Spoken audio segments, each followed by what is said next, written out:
Hello दोस्तों, मेरा नाम सुप्रीत और चैनल का नाम स्टडी विद सुप्रीत। मैं आज क्लास 10th की मैथ की वीडियो बनाने वाला हूँ। मैं आपको मैथ में 1.2 तक करा चुका हूँ।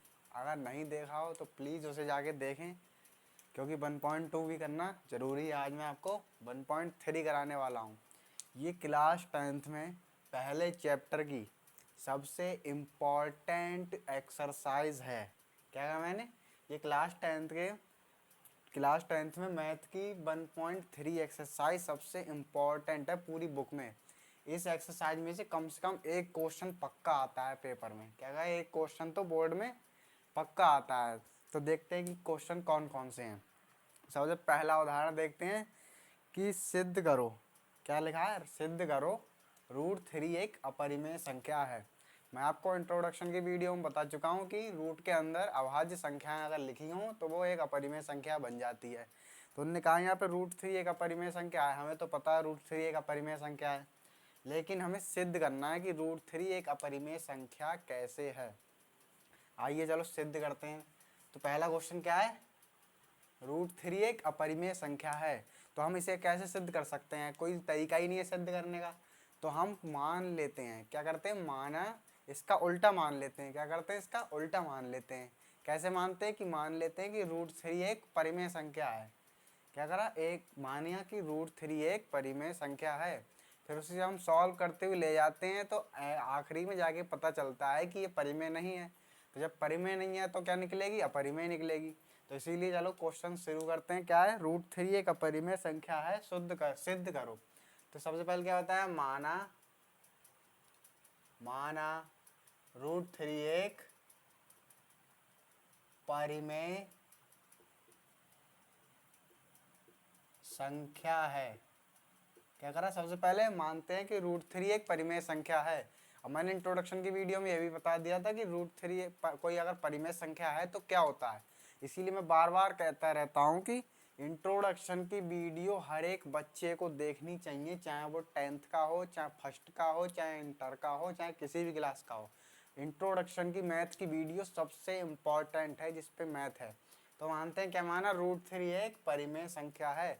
तो मैंने बताया था परिमेय संख्या क्या होती है, जिन्हें P/Q के रूप में लिखा जा सकता है, जहाँ P और Q सहअभाज्य संख्याएं हैं।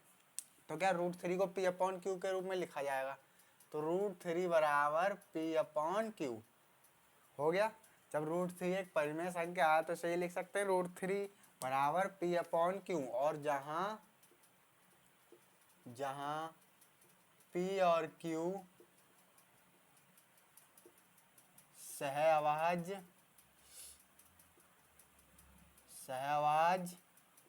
संख्या है।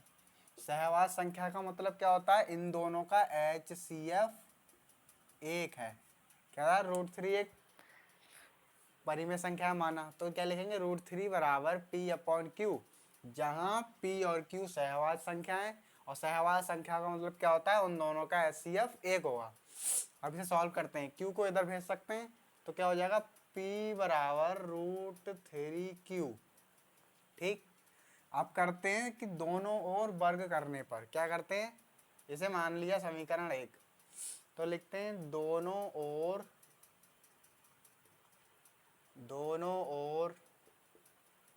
वर्ग सब लोग जानते होंगे, स्क्वायर। वर्ग करने पर दोनों ओर वर्ग करेंगे तो इधर क्या हो जाएगा? P² बराबर √3/Q का होल स्क्वायर। तो क्या हो जाएगा? P² बराबर 3Q²। आया समझ में? जब P² बराबर 3Q² है तो P² 3 से विभाजित होगा नहीं होगा? तो लिखेंगे चूंकि P² 3 से विभाजित है, इसलिए जब P² 3 से विभाजित है तो P भी 3 से विभाजित होगा। क्या? P भी 3 से विभाजित होगा। जब P भी 3 से विभाजित है तो P बराबर क्या लिख देंगे? माना P बराबर जब p 3 से विभाजित है तो कुछ भी लिख सकते हैं, p बराबर 3q। अब देखिए p 3 से विभाजित है या नहीं है।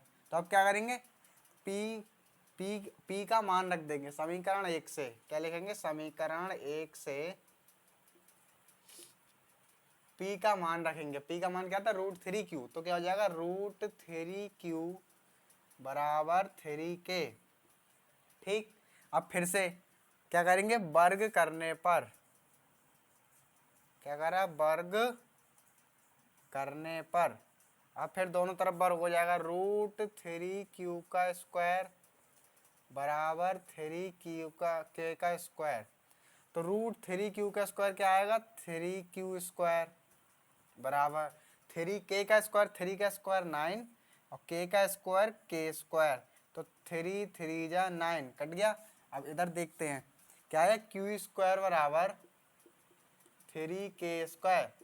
अभी देखिए q 3 से विभाजित है, तो q स्क्वायर 3 से विभाजित है, तो क्या लिखेंगे, q स्क्वायर 3 से विभाजित है। चूंकि q स्क्वायर 3 से विभाजित है इसलिए q भी 3 से विभाजित होगा। q भी 3 से विभाजित होगा। अब देखिए p भी 3 से विभाजित है और q भी 3 से विभाजित है। क्या है, p भी 3 से विभाजित था और q भी 3 से विभाजित था। तो इन दोनों का HCF कितना आएगा, p और q का HCF कितना आएगा, अतः HCF p और q का कितना आया, 3, क्योंकि p भी 3 से विभाजित था और q भी 3 से विभाजित है। तो इन दोनों का HCF क्या आया, 3। और हमने क्या माना था, p और q सहवाज संख्या है इसलिए HCF होगा 1। अतः इससे हमारे कथन का विरोधाभास होता है। ये विरोधाभासी तो हो रहा, उल्टा ही तो हो रहा है, क्योंकि हमने HCF माना था 1 है इन दोनों का और निकल के क्या आया, 3 है। तो इससे हमारे कथन का विरोधाभास हो गया, यानी हमने जो माना था वो गलत था। इसलिए क्या लिखेंगे, इसलिए √3 एक अपरिमेय संख्या है। क्या करा, अपरिमेय संख्या है। इतना सा क्वेश्चन, और ये क्वेश्चन ऐसा क्वेश्चन सिद्ध करने के लिए 100% आता है बोर्ड में। इसीलिए ऐसे क्वेश्चन जरूर ही करें, एक बार नहीं 10 बार करें। एक बार में समझ में नहीं आए तो 10 बार समझें और बार बार लिख के करें, तभी ये दिमाग में घुसेंगे, वरना नहीं घुसेंगे। तो ये पहला उदाहरण कंप्लीट होता है। अब देखते हैं कि दूसरा उदाहरण क्या है। पहले से रफ कर लेते हैं, इसे रफ करते हैं पहले।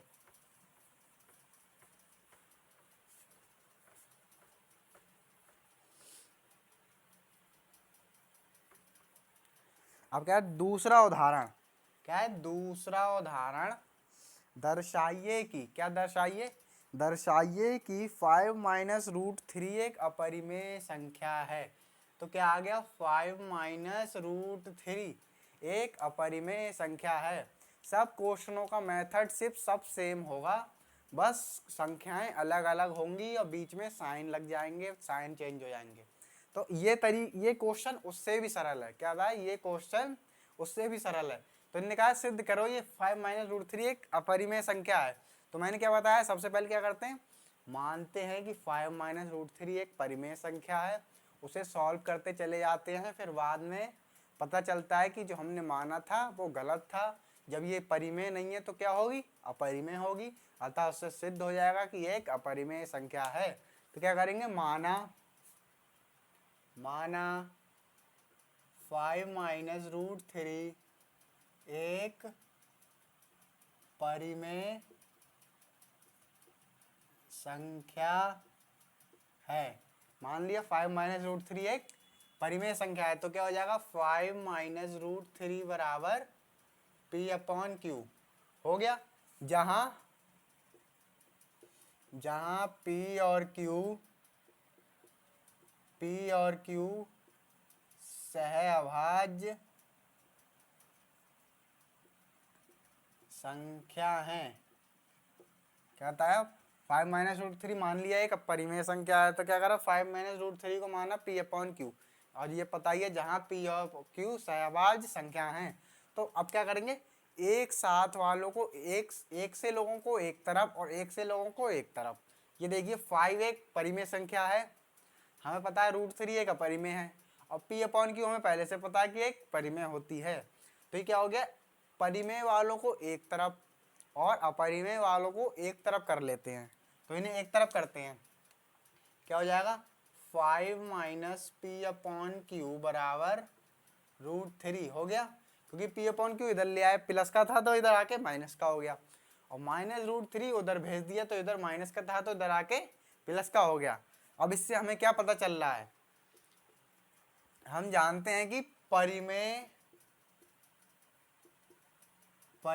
माइनस परिमेय, अगर परिमेय संख्या में से परिमेय संख्या को घटाते हैं तो हमेशा परिमेय संख्या आती है। ठीक, क्या कहा, परिमेय संख्या को हम अगर परिमेय संख्या से परिमेय संख्या को घटाते हैं तो हमेशा एक परिमेय संख्या आती है। तो यहाँ से हमें क्या पता चल रहा है, ये एक परिमेय संख्या है और ये एक अपरिमेय संख्या है जो कि कभी बराबर नहीं हो सकती।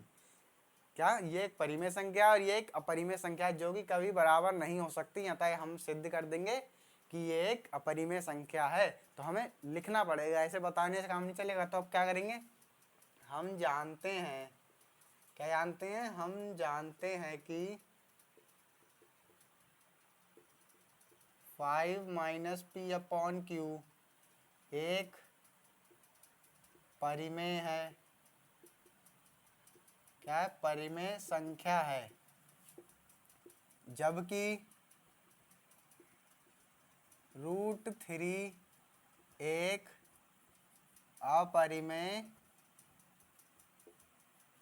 अपरिमेय संख्या है। क्या बताया, हम जानते हैं कि p minus Q P upon Q एक परिमेय संख्या है, जबकि रूट थ्री एक अपरिमेय संख्या जो कभी बराबर नहीं होंगी। तो हमें लिखना पड़ेगा कि 5 minus p upon q is not equal to root three. आया, परिमेय संख्या कभी अपरिमेय संख्या के बराबर नहीं होगी, अतः इससे सिद्ध होता है कि, क्या सिद्ध होता है, सिद्ध होता है कि 5 माइनस रूट थ्री एक अपरिमेय संख्या है। क्या बताया, अपरिमेय संख्या है, अपरिमेय संख्या है। तो यहाँ पे ये उदाहरण कंप्लीट होते हैं। अब आगे एक्सरसाइज की बारी आती है कि एक्सरसाइज में क्या है। पहले से रफ कर लेते हैं, क्या करा, पहले से रफ कर लेंगे।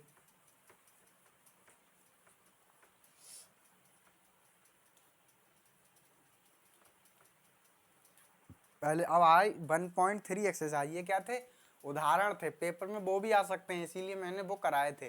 वो सारे एनसीईआरटी के उदाहरण थे, और भी मिल जाएंगे, देख लेना अपनी अपनी बुक में। अब स्टार्ट करते हैं प्रश्नावली 1.3। तो पहला क्वेश्चन क्या है, सिद्ध करो कि रूट फाइव एक अपरिमेय संख्या है। मैंने भी एक क्वेश्चन कराया कि रूट थ्री एक अपरिमेय संख्या है, थ्री की जगह 5 हो गया। अब पेपर में 2 भी आ सकता है, 7 भी आ सकता है। तो हमें पता होगा कि अपरिमेय संख्या कौन होती है, रूट के अंदर अभाज्य संख्या। तो रूट के अंदर 3 अभाज्य थी, 5 अभाज्य है, तो हमें पता है कि एक अपरिमेय संख्या है, लेकिन हमें सिद्ध करना पड़ेगा कि एक अपरिमेय संख्या है। तो इसमें क्या सिद्ध करो, एक रूट पे 5 एक अपरिमेय संख्या है। वैसे आप कर लेंगे, लेकिन मैं करा दे रहा हूँ शॉर्ट में। क्या करेंगे, माना रूट 5 एक परिमेय संख्या है। क्या करते हैं, सबसे पहले माना रूट 5 एक परिमेय संख्या है।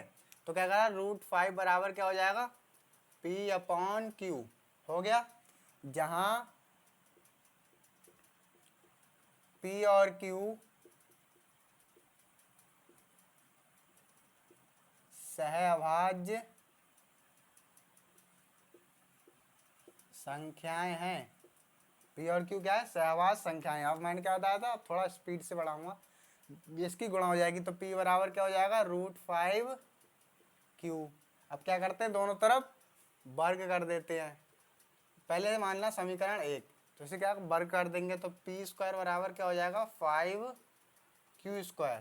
पी स्क्वायर बराबर 5 क्यू स्क्वायर है, यानी पी स्क्वायर 5 से विभाजित है, तो क्या लिखेंगे? पी स्क्वायर चूंकि 5 से भाज्य या विभाजित है, भाज्य है, इसलिए पी भी 5 से भाज्य होगा।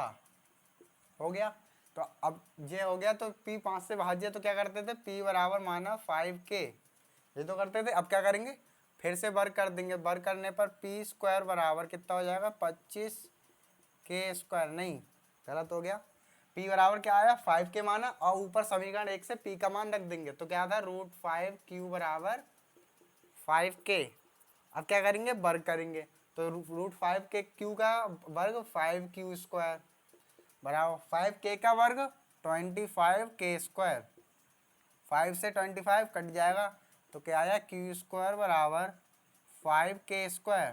तो यहाँ से क्या पता चल रहा है? चूंकि क्यू स्क्वायर 5 से भाज्य है, इसलिए क्यू भी 5 से भाज्य होगा।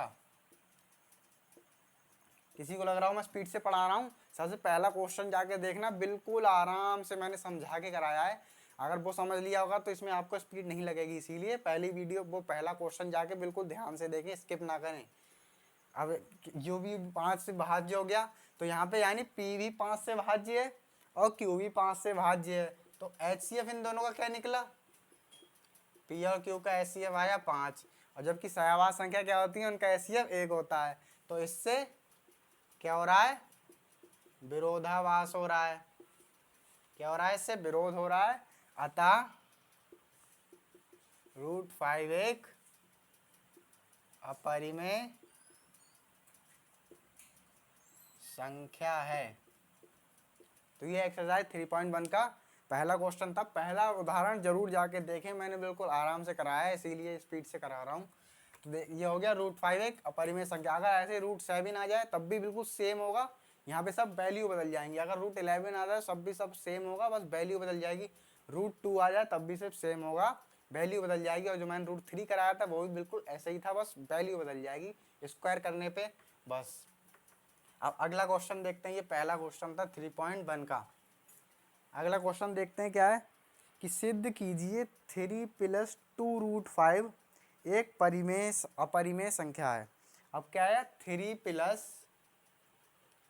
2√5 क्या है? 3 + 2√5 एक अपरिमेय संख्या है। 3 क्वेश्चन करा चुका हूँ, पता चल गया होगा कि सबसे पहले क्या करते हैं? मानते हैं। तो माना